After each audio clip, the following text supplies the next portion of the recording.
বেশ দখল আছে সেটা তোমাকে দেখলেই বোঝা যায়। আসুন কাকু, বসুন না।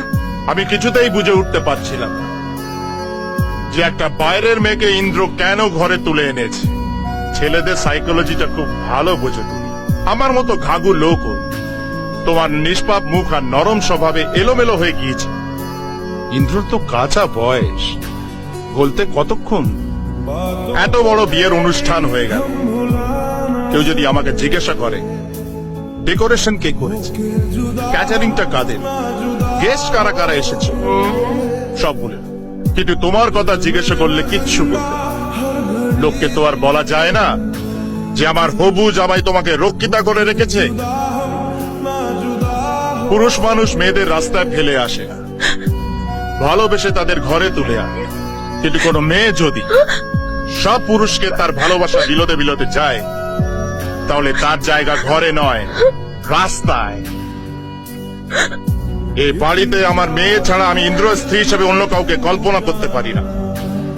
সেটা হবার চেষ্টা করলে আমি চুপ করে থাকবো না। আমি গান্ধীবাদী, ঝগড়াঝাটি মারপিট এসব পছন্দ করি। আপোষণ, তুমি তো জানো আমি একজন বিজনেসম্যান, সব ব্যাপারটা বিজনেস অ্যাঙ্গেল দিয়ে দেখি। তোমারটাও। আমি তো জানি না তোমার রেট কত, তাই ব্ল্যাঙ্ক চেক নিয়ে এসেছি।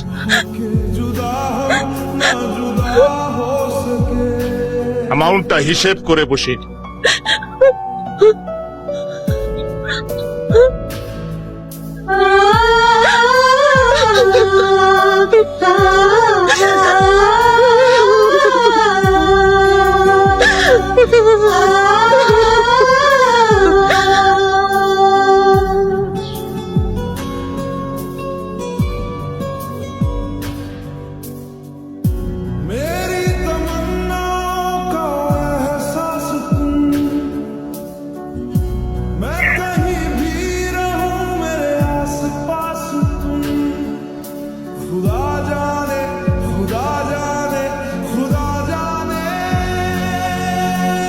আরে ইন্দ্র, কি ব্যাপার?